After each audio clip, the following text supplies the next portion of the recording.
Já a další lidi z této skupiny chodíme na francouzštinu a díky tomu jsme dostali možnost jet do Paříže.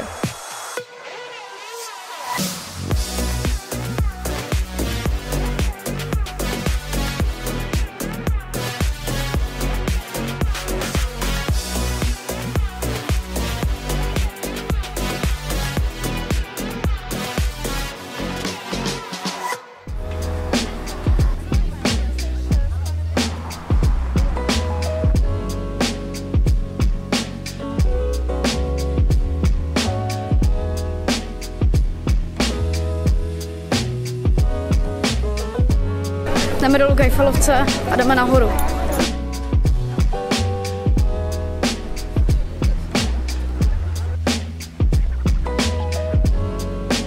Tady čekáme ve frontě, ale docela rychle to jde.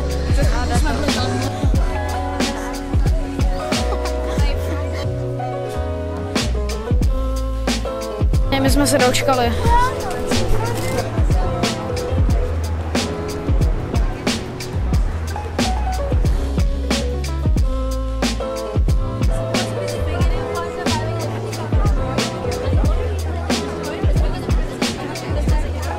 Už nestíháme, tak já už jdu dolů.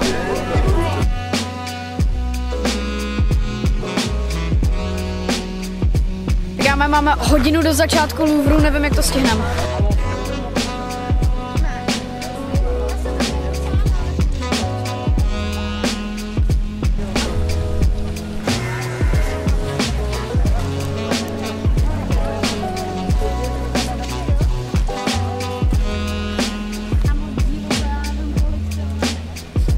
Finálně jsme uvnitř.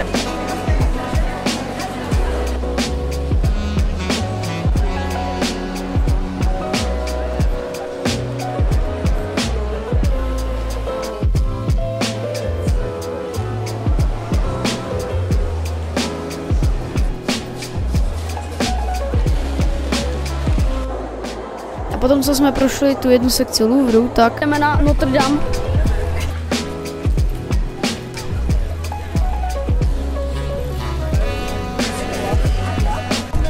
Jsme u Notre Damu a teďka jedeme metrem do nějakého obchodáku, takže tam něco nakoupíme a pak jdeme na vyhlídkovou věž.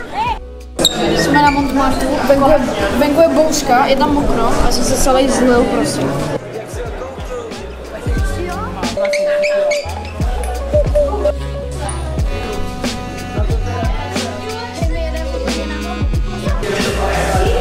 Kam mám jít?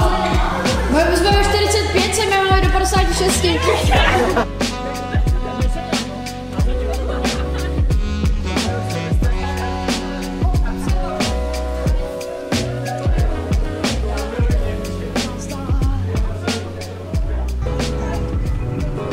Už jsme včera přijížděli. Takhle.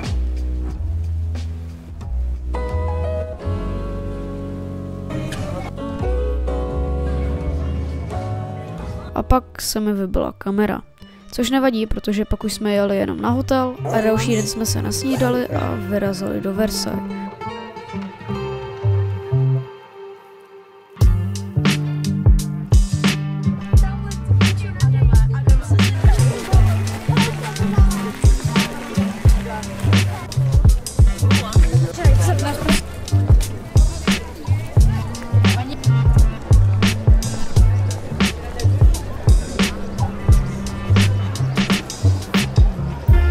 Teďka ještě půjdeme do zahrad a ve 13:30 máme prohlídku tady vnitřku v pavilonu A.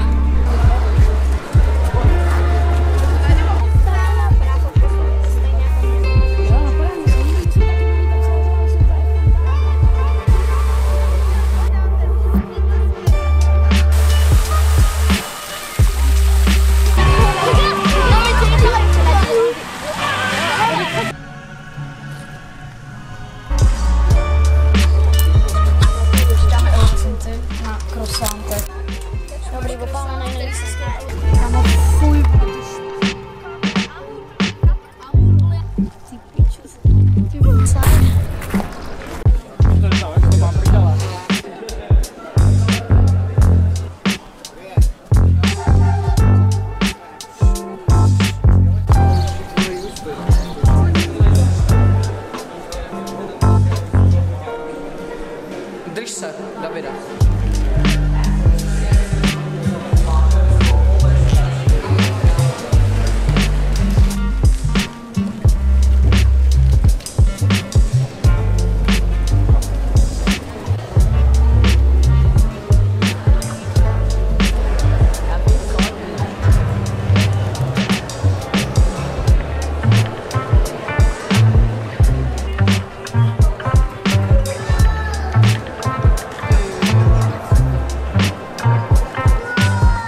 Teď jsme dokončili prohlídku vnitřku a půjdeme na vlak do Paříže.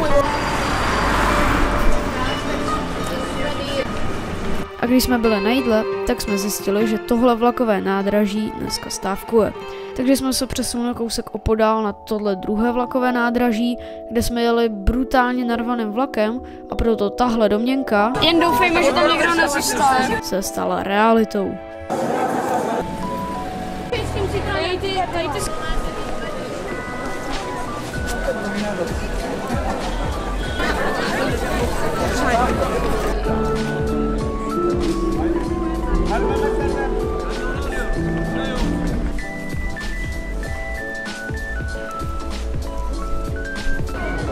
Krásné. Za 10 minut máme být dole na autobusu. Nevím, jestli nás Míra vezme, když tam přijdeme se zpožděným, protože máme tam být ve 30, už máme 22, tak uvidíme.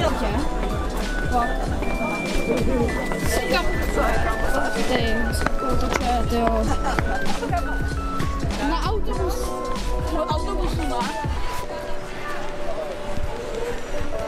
Běžíme na bus. Míra. A tohle je konec. Já vám děkuji za sledování videa a uvidíme se příště. Ahoj.